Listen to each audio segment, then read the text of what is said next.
Uylarda shaxsiy quduq bo'lishini foydali taraflari. Birinchisi, umumiy suv tarmog'idan uzilib, mustaqil bo'lish. Bu degani o'zingizga kerakli vaqtda va kerakli hajmda suvni har doim olishinglar. Ikkinchisi, har xil turdagi jarimalardan ozod bo'lish.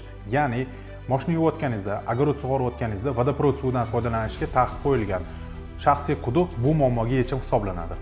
Uchinchisi, fasl tanlamasdan sizda har doim suv bo'lishi. Ya'ni bahor, yoz, kuz, qish paytlarida suvdan umuman muammo bo'lmaydi, shaxsiy quduqdan foydalanishingiz mumkin.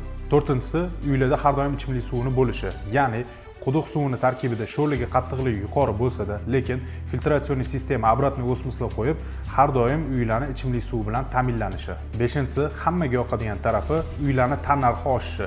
Sababi uylarda shaxsiy quduqinglar bo'ladigan bo'lsa, keyinchalik xaridorga sotmoqchi bo'lgan vaqtingizda shaxsiy quduq bu ham bir investitsiya hisoblanadi, uyning umumiy tan narxiga ta'sir qiladi. Foydali ma'lumotlarni o'tkazib yubormaslik uchun bizning sahifaga obuna bo'lib qo'yinglar. Xizmatlarimiz bo'yicha quyidagi nomerlarga telefon qilsangiz bo'ladi.